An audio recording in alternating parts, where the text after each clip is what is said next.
Without question, fishing is really a game of decision. How fast you make those decisions, how correctly you make those decisions, and with how much confidence you make those decisions will directly affect your success on any given day. We're going to discuss that and more on this episode of Fishful Thinker, the podcast.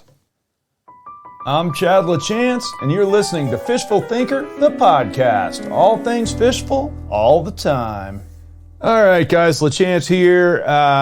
This could be a big topic, fishing decisions. It really is the whole shooting match of sport fishing in one topic. Obviously not something I can address in the next 30 minutes, but I'm going to give it a whirl.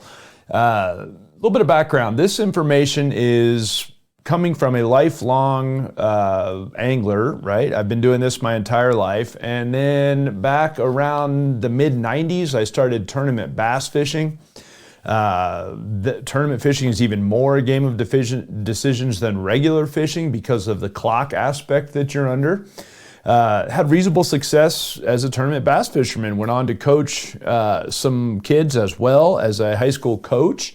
Had very good success there, up to and including winning the national championship, and also have been a fishing guide since 2004, and traveled around the country filming Fishful Thinker television since 2009. So, long story short, we spent a lot of time in important scenarios on the clock, let's just say, trying to figure out how fast we can break down fisheries. And if you're a fan of this podcast, you know we have some standard spots that we always check. Inlets, outlets, boat ramps, dams, and bridges if they are available. Those are our standard spots. We always will hit those. If we don't know anything else about a lake we're going to, we will always hit those. And the reason being is it helps me work through the decision process much quicker by having a standardized set of places that I begin my search. But let's say I go to those places, I get a little bit of information. How do I apply that information to the rest of my outing? And that's really why we use those spots. It's one less variable to deal with. You can count on the fact that on any given day, on any given lake, just about any kind of species can be found, at least a few of, in the inlet, potentially the outlet if there is one. Boat ramps, of course, we talk about those a lot, and also dams because of their structural element, and then potentially bridges as well. Bridges typically occur on pinch points in a lake. Pilings, a mix of bottom cover, things like that, rocks and gravel and all that occur around bridges very commonly to prevent erosion. Same with boat ramps. So those are why we start at those places, but you have to be able to take the information from those places and extrapolate it to other things around the lake. So that's really where the shooting match is won or lost on any given day. And I believe that taking a systematic approach to it, just like every other part of our angling, is important. So let's start through some of these basic decisions. Let's say, first of all, how long am I willing to fish without changing something and without success? In other words, I've been fishing on my spot now for the last 30 minutes. I caught fish for a little bit. Now it's been 10 minutes. I haven't caught anything. 10 minutes is a general rule of thumb you'll hear tournament guys use a lot. Say, oh, well, if you haven't caught anything in 10 minutes, it's time to change something. I am not even that patient in a lot of scenarios. It's often that I will change something in the span of just a few minutes if I am confident that I've put my bait in front of fish. So how do I get that confidence? Well, it could be from my sonar unit. It could be from my Lowrance unit, particularly these days. Guys have forward-facing sonar that's in real time, and I can see that my lure is in front of fish. If they come up and they look at my lure and they don't bite it, I don't need them to do that a bunch of times for me to change something. And so that's going to be one of the most obvious ones, is using my graph. Assuming that I can see them on my forward-facing sonar or my live-action sonar. If I'm using traditional sonar, at least I know there are fish there, and I will, again, have a little bit more confidence that they're still around. If I can see them visibly with my eyes, with my Costas, fantastic. Then I can, again, gauge the mood of my fish, or gauge whether there are fish, or if they, and they're refusing what I'm throwing, or if they're not there at all and I'm fishing in the wrong place. There's an old saying that 90% of the fish are in 10% of the water. I don't know if it's quite that extreme, but there's no question that particularly with certain species, they're here now, gone a minute later, and it doesn't matter what I change if I keep fishing in the same spot. So if I'm confident I'm around the fish, then I'll go just a few minutes between changing something in my presentation before I give up. I will change size, color, speed, depth, whatever the case might be, depending on what I'm seeing in the environment right then, and see if I can instigate those fish to bite. And I'll do that no more than about a 5-minute interval at the most. I'll make a half dozen presentations, a dozen presentations around a spot, maybe depending on how big the spot is. And if I haven't gotten any feedback, I'm going to change something else if the fish aren't giving me some feedback. If I'm getting no feedback at all and I have no idea that, or no confidence per se, or no strong evidence that there are fish where I'm at, then I might go more like 10 minutes to make sure I'm not missing something, rotate a few different presentations, but then I'm firing up the motor and I'm out the door. I'm going somewhere else. And the reason being is sometimes finding fish in a better scenario, more willing to bite, is better than trying to force fish that you know are there to bite, or even worse, fishing where you don't know there's fish. So some of this could be species specific as well, and some of it can be conditions specific, and you have to keep those two things in mind. So when deciding if there's fish here, the first thing I'm considering, it might be my species of fish, because let's say that I'm dealing with something like white bass or wipers, something that tend to roam. Well, they might be here now and gone tomorrow just as fast as the bait fish, or here now and gone 2 minutes later just as fast as the bait fish might. Same thing with reservoir trout. They might be on their bicycle and off and running, and they're 500 yards away from where you are by the time you've figured out that you need to make a move. So conversely, if I'm dealing with something like a largemouth bass, well, he's fat and lazy, and he's probably not going to go very far.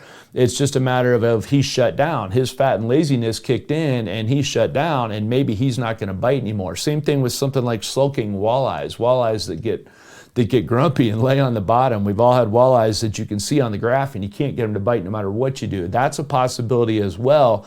But again, I'm going to go back to which species it is before I decide how fast I'm going to be willing to leave them and go looking for other ones, or be willing to leave a spot and go looking for other ones.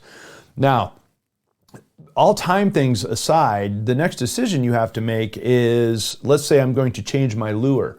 Well, if I'm getting any feedback from the fish to tell me that I'm in the ballpark, that will help me. What do I mean by that? Well, I mean, let's say something like I'm getting follows. If I'm getting trout or smallmouth that are following my bait up to the boat or up to the bank, but not biting it, well, then I know I'm in the ballpark. I've got their attention, but I don't maybe have exactly the right bait to get them to bite. In that case, I might just change my retrieve. I might speed my retrieve up to get those fish to bite, force them to commit. I might steer the bait a little bit more to, again, give them some incentive to bite. And so rather than my bait moving in a straight line straight towards me, maybe I'm steering the rod tip hard to the right and then hard to the left, and making the bait change speed and direction ever so slightly as I retrieve it. Maybe I'll throw a hiccup in my retrieve, so where instead of a straight even retrieve, I'll hit the reel 2 or 3 times faster in a row real quick, something like that. Might be that, say I'm getting some bites doing a stop and go retrieve with a jig that's making bottom contact. In other words, pointing the rod right at it, wind it 3 or 4 times real fast, and then kill it without moving the rod. Well, that bait's going to pendulum on tight line all the time. Well, maybe they're following that, or maybe my bite's quit. Well, now I'll snap it a little harder. I'll snap the bait off the bottom and let it fall on more slack line. The bait will move quicker. It's the same lure, the same jig. It's just going to move a whole bunch quicker. And that might instigate some bites. So if I'm confident around fish, I might do that. I might downsize slightly. So let's say I'm catching them pretty good on a 3-inch Berkeley power tube. Well, then I might go to a 2.5-inch power tube, or maybe I'm catching them on a 4-inch gulp minnow and I'll downsize it to a 3-inch gulp minnow. Again, maybe it's just a little bit too big and the fish are getting a good look at it and they're curious, but they're deciding not to commit to it. Again, that would be a small change, but it would be a change nonetheless. Typically, if I'm going to size a lure, change size of the lure, it's going to be in the downward direction, not the larger direction if I'm getting follows from fish. I might tone the color back a little bit if I'm getting follows or swirls. So in other words, my color's too hot. The fish are seeing it too much. Maybe if I put a more natural color on, I can get them to go ahead and commit and pick the bait up. But follows and swirls are great. The problem is you can't eat them. So you've got to figure out how to get those fish to bite. And I would rather be getting follows, fish swirling at bait, or short biters than no feedback at all, because then at least I know I don't need to change spots. I just need to change my presentation a little bit. If I'm getting follows with something like a crankbait that's just a real even retrieve style bait, well, then almost invariably I'm going to set that thing down and grab a jerkbait that runs in the same depth range or close to the same depth range, maybe a little bit shallower. That jerkbait's going to be much more erratic and give a chance to trigger fish to bite a little bit more. So that might be one of the changes I'll make, is to go from a rhythmic bait to an erratic bait, which is not terribly dissimilar to going from a stop and go retrieve to a snap jig. Again, can be an excellent way to trigger some fish that are no longer biting. If I've been getting fish to go on a surface bait, maybe I'll throw a slow sinking bait like a Berkeley General, like a Senko style soft stick worm, and let that thing settle down real slowly through the water column, where the surface commotion was getting them going, but now they're tuned into it. Now they need something that's sinking as though it's the aftermath. Sinks nice and slow. That's a good scenario as well.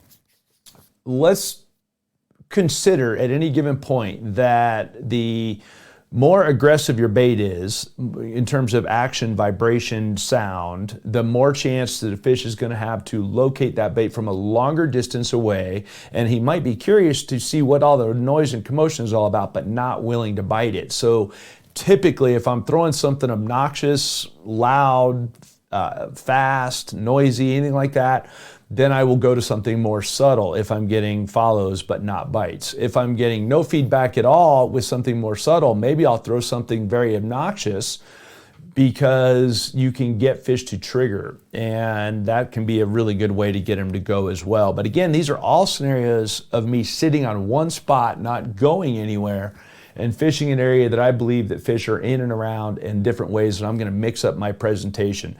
There's almost no scenario where I'm going to make a very minor change. In other words, I'm going to go from a brown tube jig to a green tube jig. No, it's not likely to happen. I'll go from a bigger one to a smaller one. I'll go from a bright colored one to a natural colored one, but subtle changes in my experience really aren't worth the time. You almost always need a little bit more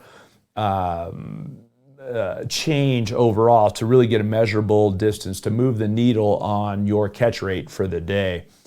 If I'm throwing something loud and gaudy like let's say a jerkbait in a bright color, well then cutting that one off and putting something that's translucent on, again, be a great change to get fish to commit to biting your bait. So those are, again, all changes if I know I'm around fish. But let's switch gears a little bit here and say that I've been catching them really good and they just quit biting.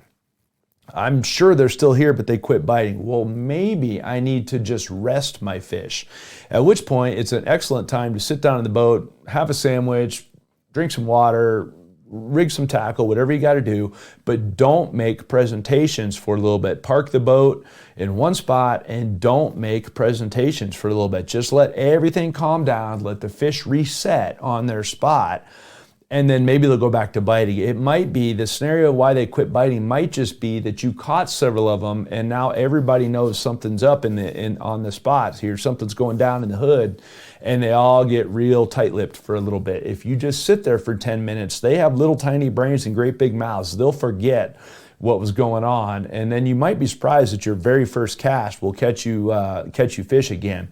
Interestingly enough, when we won the Costa High School Bassmaster National Championship, you have a mandatory lunch break. You have to take it. Everybody has to take it in the whole tournament at the same time, and you can't mess with your fishing tackle at all. You just have to sit down in the boat. For all 3 days of the tournament competition, and this took place in Kentucky Lake in Tennessee, all 3 days of the competition, we would make sure that when we were going into that lunch break, break that my boat was parked in the next spot I wanted to fish, that the shallow water anchors were sunk and the boat was sitting right there without moving. Then we would sit down, take our mandatory 15-minute break, eat our sandwich, talk about strategy, blah, blah, blah. I had my kids understand, in a deep understanding, we are quiet the whole time we're in the boat. We are not going to make a lot of noise while we eat our sandwiches. We're not going to move around in the boat a whole bunch, because what I wanted is those fish to all reset around the boat, because we were fishing very shallow cover, very shallow, like knee deep or less. So I wanted all the fish to decide that the boat's sitting there, nothing's going on, no problem. On 2 of the 3 days, our largest fish of the day came right after the lunch break, where we stood up very quietly and made the first couple of presentations to the fish that have decided the boat that came sneaking in there. It weighs 3,000 pounds, displaces a ton of water. Everybody knows when you come sneaking in there, all those bass knew that we were there. But when the boat just sits there for 10, 15 minutes and without moving at all, without anybody doing anything, well, then the fish realize that, hey, nothing's going on. It's the same scenario as resetting on fish that you've been catching a whole bunch of. It paid the bills for us in that tournament, and it's paid the bills for me a lot of times on guide days where I've got 2 anglers, they're cleaning house, catching tons of fish, the bite dies, I sit down in the boat, everybody get quiet for a few minutes, and then we go back to fishing, and lo and behold, they'll go right back to biting. So that can be a good scenario as well. I don't generally leave fish and then come back to them, because if I do that, first of all, you run the risk of other people being sitting on them, which if you're not worried about that, then so be it.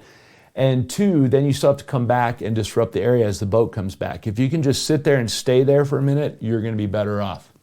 Obviously, if you're walking on the bank, not so much. You might be able to move up and down the bank and not bother anybody and go from spot to spot that route. So let's say, change gears completely, guys, and let's say that, okay, I have no more confidence there's fish here. I either caught them all, which is an ego thing, you never catch all of them. I scared them all, which is possible, and I'm going somewhere else. They left, whatever the scenario is, I'm going somewhere else. Well, if I was catching them good on a spot, then I'm going to pattern fish. Well, what do we mean by pattern fish? I'm going to go to another spot with this as close to the same characteristics as the spot I'm sitting on. If I'm sitting on a big sloping main lake point, big, tapering main lake point, well, then I'm going to go to the next closest one with the same orientation to whatever river channel it might be, or the same sun or wind being a key one, the wind blowing on it. If I'm fishing on one and the wind's blowing on it, I'm not going to go to one that the wind's not blowing on. I'll go to another point that has the wind blowing on it. In other words, I'm trying to duplicate as many scenarios as I can. That would literally include the wind, the watercolor, the structural element itself that I'm fishing, the cover on that structural element that I'm fishing. In other words, this big long tapering point happens to have some brush on it. Well, I'm not going to go to one with no brush on it. I'm going to go to another one that has brush on it, because that's part of my pattern. If this one doesn't have brush on it, then conversely, I'm going to go looking for one that doesn't. Whatever it might be, the combination of structural element plus cover plus watercolor plus all of those things, as many of them as I can, I'm going to extrapolate and go to another spot just like it, or as close as I can get on the lake. That's pattern fishing 101. That's the first thing I'm going to do. Let's say I'm catching them in the corner of a dam and it's going pretty good. Well, then I'm going to go to the other corner of the dam once they quit biting in that corner. No, I'm not going to fish my way all the way across the dam. I'm going to go to the other corner of the dam and try to maximize my catching time there. If I don't catch them at that corner, maybe I'll run back to the middle of the dam and start in the middle and see if I can pick up a bite or two there. If I don't, then I'm giving up on my dam pattern altogether and going somewhere else. Now, let's say I put the boat in the lake and I get no feedback. I go to my first spot, nothing. Go to my second spot, nothing. Third spot, still nothing. Okay, I'm not catching fish. Each time I am going to go to a different kind of structural element until I am 100% convinced that that's the right one. So in other words, I'm going to fish, let's say, the boat ramp first, because it's where I launched the boat. I'm going to fish right here. Okay, no good there. Then I go to the adjacent spawning cove. Okay, no love there. Well, then maybe I'll move out of that cove and I'll move out on the main lake point. Okay, how do I fish here? Nope, didn't get any love there. Okay, so then maybe I leave there and I go work some straight banks on the lake, or then I go to a dam face. The point being in all this is that I'm going to mix up my structural elements until I find the one the fish are holding the most consistent on. And it doesn't matter what my species is. If I'm walleye fishing and I'm catching them on a sandbar, well, I'm gonna go looking for another sandbar. Conversely, I show up tomorrow, they're not on that sandbar, well then maybe they've moved to the adjacent riprap, or maybe they've pulled up and suspended in the water and I don't need to be anywhere near the sandbar. But at the end of the day, it's the structural element that is the most important part of the whole thing. And for me, I always start, because we fish so many reservoirs, I always start with the river channel, the creek channel. That's my key part to start breaking down the lake from there. That creek channel is what's going to determine all of the points, the cuts, the straight banks, the channel swings. All of those things are all determined by that river channel. So my whole system is going to base on the river channel. If I've got a great big reservoir, let's say I've got a reservoir like Lake Powell, several different rivers that come in, or we could scale it back a little bit and say something like Pueblo Reservoir here in Colorado that's, I think it's around 5,000 acres, but there's lots of different channels that come into it, including the main river channel. I will use that as my feeder, then I'll work the sub-channels from there. And each one of those channels will define structural elements, and I will bounce between those structural elements until I find the one that is holding fish. Say I found all of them on secondary points, in other words, not the main point out in the main lake, but one of the secondary channel points as it goes back into the cove. Fantastic. I will then run from secondary point to secondary point to secondary point with as many characteristics as possible, and I will fish only that point. Let me clarify one thing with me here at Fishful Thinker.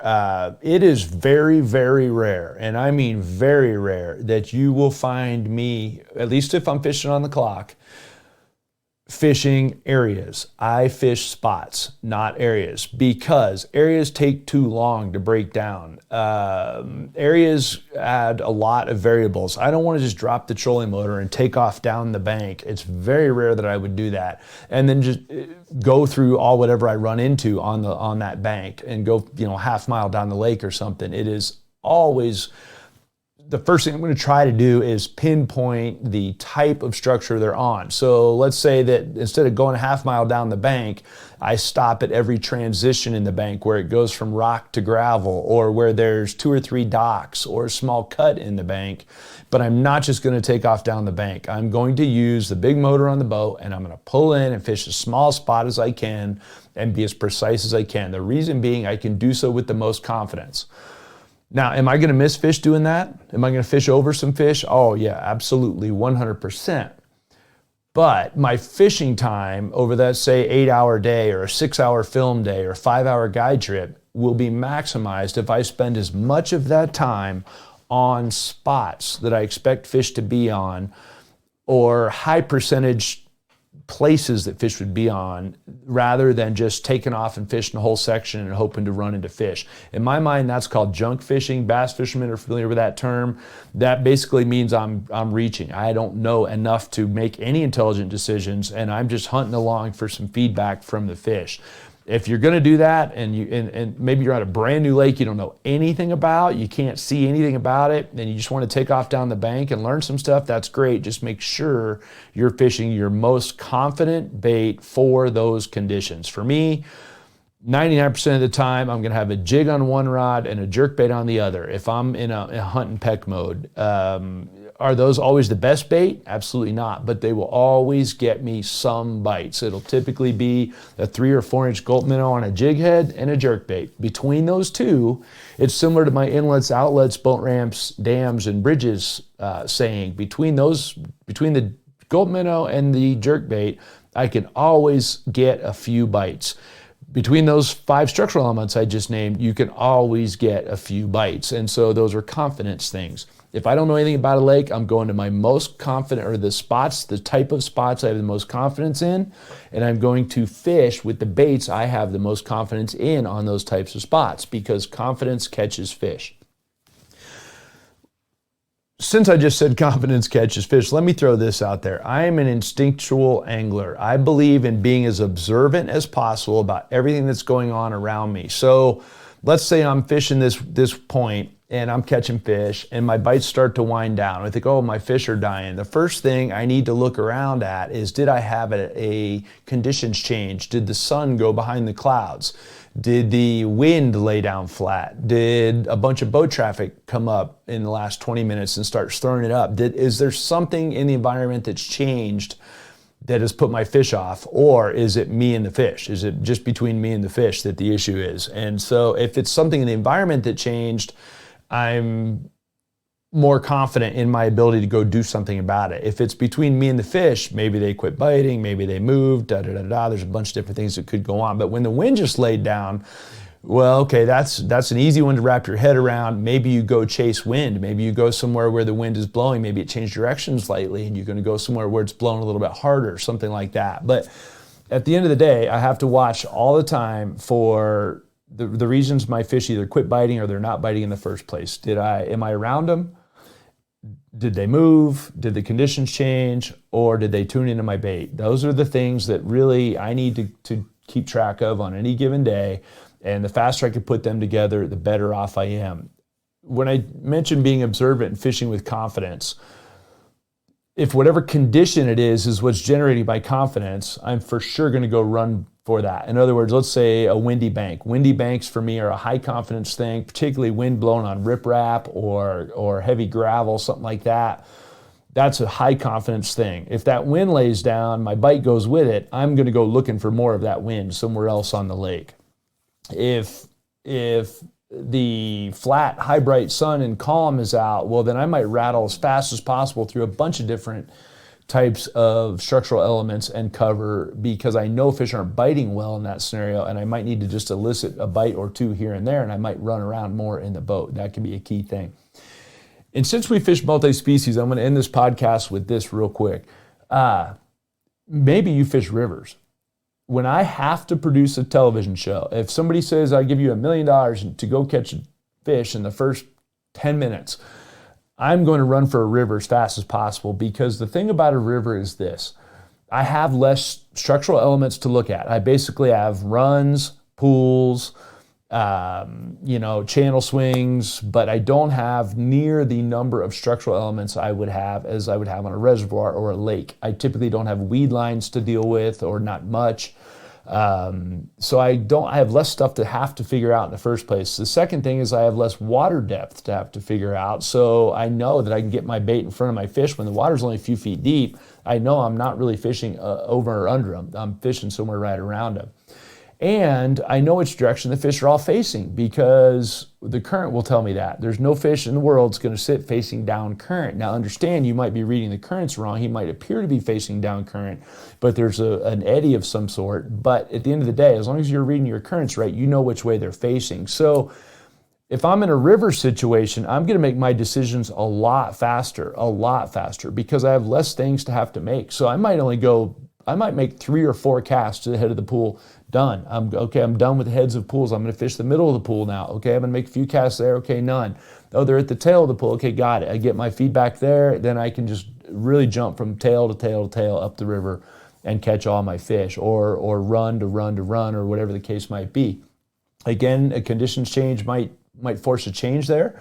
Let's say the fish are all staged in a deep pool and you're doing okay with a jig, or you're dredging with a streamer fly, whatever. Well, the hatch starts, they all move up to the head of the pool to start being the first guy to get a hold of that hatch. Again, your fish will move with the conditions in that scenario. Or let's say you're fishing and then the runoff starts, right? The sun comes out, it starts getting warm in the morning, you start getting runoff, everything gets muddy. Again, the fish will move to the banks, but they haven't moved very far. They're going to be easy to find, and addressing the conditions is easy. So there you have it, guys. Confidence catches fish. A few minutes without changing something. Follows and swirls will teach you a bunch about how to catch other fish. Keep that in mind.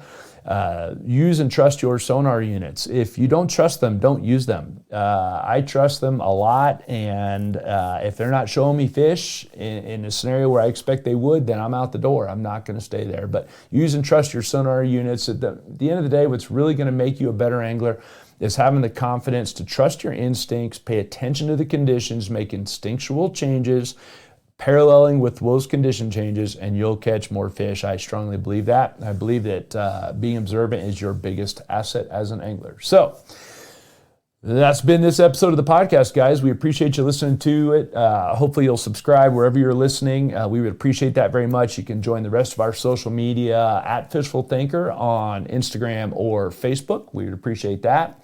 And of course, our YouTube channel, lots and lots of videos there, something like 500 videos on the Fishful Thinker YouTube channel. Check that out, or on Altitude Sports and also World Fishing Network. Check with your listings to see when we're on there. So thanks a bunch. This has been Fishful Thinker, the podcast.